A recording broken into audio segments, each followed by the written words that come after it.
की एक प्यारी सी लड़की से होती है जो सुबह सुबह जॉगिंग करती हुई नजर आती है। जॉगिंग खत्म करके वो नहाने चली जाती है। क्लेयर बहुत ही खूबसूरत और सिंपल सी लड़की है। अब नहाने के बाद वो होटल जाकर अपनी सौतेली माँ मिस मॉड से मिलती है। दरअसल ये होटल क्लेयर के डैड का था जिनकी मौत हो चुकी है और सालों पहले उसकी माँ भी एक कार एक्सीडेंट में मारी गई थी। अब मिस मॉड इस होटल की जिम्मेदारियां उठाती हैं और क्लेयर उनकी हर तरह से मदद करती है और उनकी हर बात मानती है। मिस मॉड उसे प्यार से देखती हैं और कहती हैं, तुम मेरी अपनी बेटी जैसी हो, बहुत ही यंग और ब्यूटीफुल। अपनी जिंदगी को खुलकर जियो और इसे पूरी तरह एंजॉय करो। इसके बाद हम क्लेयर को काम करते हुए देखते हैं। तभी वहाँ बर्नार्ड नाम का एक आदमी आता है जो असल में मिस मॉड का बॉयफ्रेंड है। वो क्लेयर की हालचाल पूछता है और कहता है, मुझे तुमसे कुछ बात करनी है। वहीं ऊपर से मॉड ये सब देख रही होती है। अब यहाँ इस सीन को याद रखते हुए कहानी में बने रहना, क्योंकि स्टोरी का मेन फैक्ट आपको यही से समझ आएगा। अब सीन यहाँ शिफ्ट होता है जहाँ रात के समय काम खत्म करके क्लेयर अपने घर पहुँचती है और नहाकर फ्रेश होने के बाद सो जाती है। फिर अगली सुबह वो जॉगिंग के लिए निकलती है, लेकिन कुछ दूर जाने के बाद अचानक एक किडनैपर आकर उसे पकड़कर गाड़ी की डिक्की में बंद कर देता है और उसे किडनैप करके कार से पहाड़ी के रास्ते से होते हुए जंगल की तरफ जाने लगता है। हम देखते हैं ये कार एक लड़की चला रही होती है, लेकिन काफी दूर जाने के बाद अचानक एक जानवर सामने आ जाने की वजह से एक्सीडेंट हो जाता है और कार एक पेड़ से टकरा जाती है। इसके बाद क्लेयर को देखते हैं जो कार से निकलकर जंगल की तरफ भागना शुरू कर देती है,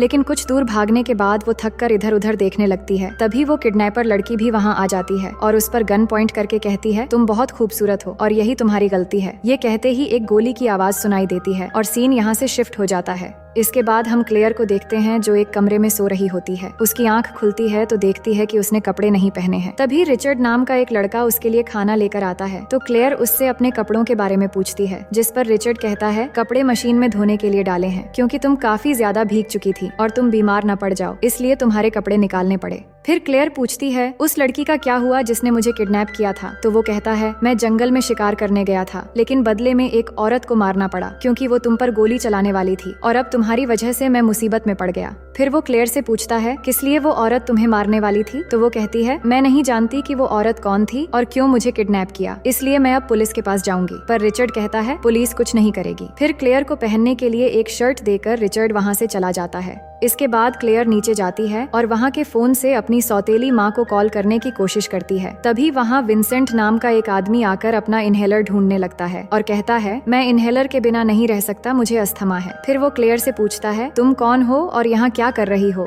तो क्लेयर कहती है, मुझे कुछ पता नहीं। इस पर वो बोलता है, ठीक है, मत बताओ, असल में मेरा डॉग बीमार है, क्या तुम इसे पकड़ने में मदद करोगी? तो क्लेयर उसकी मदद करती है। अब आगे क्लेयर को देखते हैं जो सोफे पर सोई हुई थी। तभी वहाँ एक लड़का आता है और पूछता है, तुम कौन हो? इससे क्लेयर चौंक जाती है कि रिचर्ड ऐसे क्यों पूछ रहा है। फिर वो देखती है कि रिचर्ड का एक जुड़वा भाई भी है जो बिल्कुल उसी की तरह दिखता है और उसका नाम फ्रांसिस होता है। अब रिचर्ड क्लेयर से कहता है, तुम्हें यहाँ से जाना होगा क्योंकि जो तुम्हें मारना चाहते थे वो यहाँ भी आ सकते हैं। इस पर वो कहती है, कोई नहीं जानता कि मैं यहाँ पर हूँ और उसे रिक्वेस्ट करने लगती है, मुझे बस कुछ और दिन यहाँ रहने दो, क्योंकि वो बहुत डर गई थी। लेकिन रिचर्ड नहीं मानता और चिल्लाकर कहता है, मैंने कहा ना यहाँ से चली जाओ। इतने में क्लेयर उसे थप्पड़ मार देती है, लेकिन फिर उसे किस करने लगती है। असल में क्लेयर कुछ भी करके यहाँ पर रुकना चाहती थी। अब अगली सुबह जब क्लेयर उठती है तो दोनों भाई घर पर नहीं थे। वो बाहर आती है तो उसे विंसेंट मिलता है जो अपने डॉग को डॉक्टर के पास ले जाने वाला था, तो वो भी उसके साथ चली जाती है। दोनों सैम नाम के एक डॉक्टर के पास पहुंचते हैं जहां डॉक्टर डॉग को चेक करके कहता है, इसे कुछ नहीं हुआ है, मुझे अभी कहीं जाना है तो कल मैं घर आकर इसे फिर से चेक करूंगा। डॉक्टर क्लेयर से भी पूछता है, क्या तुम भी वही रहती हो उन दोनों जुड़वा भाइयों के साथ? तो क्लेयर कहती है कि हाँ, मैं वही रहती हूँ। इसके बाद दोनों घर वापस आने लगते हैं तो विंसेंट उसे ड्रिंक के लिए पूछता है, जिस पर क्लेयर मान जाती है। लेकिन पहले वो रास्ते में एक बुक स्टोर पर जाते हैं जहां उन्हें बुक स्टोर ओनर चार्ल्स और एक चर्च के फादर गिलबॉड मिलते हैं। चार्ल्स यहाँ क्लेयर की खूबसूरती की तारीफ करने लगता है और उन्हें किताबें दिखाता है। फिर बुक खरीदने के बाद क्लेयर और विंसेंट ड्रिंक्स करने जाते हैं और एक दूसरे के बारे में बातें करने लगते हैं। क्लेयर कहती है, बचपन से मुझे वायलिन बजाने का बहुत शौक था, लेकिन मेरी मॉम के एक्सीडेंट के बाद मैंने सब छोड़ दिया और मेरी जिंदगी थम सी गई थी। लेकिन अब मैं अपनी पुरानी यादें भुलाकर एक नई जिंदगी जीना चाहती हूँ। इसके बाद दोनों घर आते हैं जहाँ विंसेंट उसे एक वायलिन गिफ्ट करता है। इतने में रिचर्ड वहाँ आता है और क्लेयर पर गुस्सा करते हुए कहता है, तुम्हें बाहर जाने की क्या जरूरत थी, अब सबको पता चल गया है कि तुम यहाँ हो। इस बात से क्लेयर को काफी बुरा लगता है और वो अपने कमरे में चली जाती है। वो समझ नहीं पा रही थी कि अब वो कहाँ जाएगी। तभी वो देखती है रिचर्ड बाहर लकड़ियाँ काट रहा होता है, तो वो भी वहाँ जाती है और उससे कहती है, तुम चाहते हो ना कि मैं यहाँ से चली जाऊँ। कुछ देर सोचने के बाद रिचर्ड उसे किस करने लगता है, जिससे दोनों बेकाबू होने लगते हैं और वहीं पर तूफान और भूकंप के मजे लेने लगते हैं। अगले दिन डॉक्टर सैम आता है और विंसेंट के डॉग को फिर से चेक करता है। इसके बाद सैम क्लेयर से बातें करने लगता है और उसके बारे में पूछता है कि वो कहाँ से है और बातों बातों में उससे फ्लर्ट भी करने लगता है। फिर वो चला जाता है। अब रात में क्लेयर को देखते हैं कि उसे नींद नहीं आ रही थी, तो वो जाकर रिचर्ड के पास बैठ जाती है जहां वो टीवी देख रहा था। क्लेयर पिछली बार की तूफान से बहुत खुश थी, इसलिए वो एक बार फिर से रिचर्ड को अपनी तरफ अट्रैक्ट करने लगती है और एक बार फिर से यहाँ पर तूफान और भूकंप आता है। लेकिन इसके बाद क्लेयर को पता चलता है कि ये रिचर्ड नहीं बल्कि उसका भाई फ्रांसिस है। तो वो पूछती है, तुमने मुझे पहले क्यों नहीं बताया कि तुम फ्रांसिस हो? जिस पर वो कहता है, मैं खुद को रोक नहीं पाया और कुछ ही पलों में ये सब हो गया, इसलिए प्लीज ये सब भैया को मत बताना। अब अगली सुबह क्लेयर जॉगिंग के लिए गई होती है, तभी वहाँ बाइक लेकर एक आदमी आता है। ये असल में वही चर्च के फादर होते हैं जो क्लेयर को बुक स्टोर में मिले थे। फादर कहते हैं, क्या तुम मेरे साथ चर्च में जाना चाहोगी? तुम्हें बहुत अच्छा लगेगा। तो वो मान जाती है और उनके साथ चली जाती है। वहाँ जाने के बाद फादर उससे बातें करते हैं और कहते हैं, क्या तुम कुछ कहना चाहती हो? क्योंकि प्रीस्ट के सामने कन्फेस करने से दिल हल्का हो जाता है और हर कन्फेशन यहाँ राज रहती है। तो क्लेयर कहती है, मैंने उन दोनों जुड़वा भाइयों के साथ रात बिताई है और अब उनसे दूर जाना चाहती हूँ, क्या ये गलत है? फादर कहते हैं, गॉड ने इससे बड़े बड़े पापियों को भी माफ किया है क्योंकि उन्होंने सच्चे मन से माफी मांगी थी। इसके बाद क्लेयर एक रेस्टोरेंट में जाकर काम मांगती है और उसे काम मिल जाता है। फिर वहाँ से मॉम को कॉल करती है पर कॉल कट जाती है, जिससे क्लेयर को लगता है कि शायद लाइन खराब है। पर यहाँ बात कुछ और है, जिसे समझाने के लिए कहानी 7 दिन पीछे चली जाती है, जब बर्नार्ड क्लेयर से मिलकर कुछ कहने की कोशिश कर रहा था और मॉड ऊपर से ये सब देख रही थी। पर बर्नार्ड वहाँ क्लेयर से कुछ कह नहीं पाता, जिसके बाद वो मॉड से मिलने आता है। मॉड को उस पर शक होता है। वो कहती है कि हमारा रिलेशन दिन ब दिन खराब हो रहा है, इसलिए हमें एक ब्रेक लेना चाहिए। जिस पर बर्नार्ड भी कहता है कि हाँ बिल्कुल, हमें ब्रेक लेना चाहिए और मैं भी कुछ दिनों से यही बात कहने वाला था। इसके बाद हम देखते हैं कि बर्नार्ड एक रूम में जाकर क्लेयर को कॉल करता है और उसे कहता है, मैं तुम्हें कुछ कह नहीं पाया, दरअसल मैं तुम्हें हर वक्त देखता रहता हूँ, तुम बहुत ही खूबसूरत हो और मैं तुम्हें चाहने लगा हूँ। और फिर वहाँ से चला जाता है। पर ये सब कुछ मॉड बाहर से सुन लेती है और कुछ करने का डिसाइड करती है। इसके बाद वो एक पार्लर में जाती है जहाँ म्यूरियल नाम की एक पार्लर गर्ल से मिलती है, जिसे पैसे देकर क्लेयर को मारने का कॉन्ट्रैक्ट देती है। और फिर इसी लड़की ने क्लेयर को किडनैप करके मारने की कोशिश की थी, लेकिन उल्टा वो खुद ही मारी गई।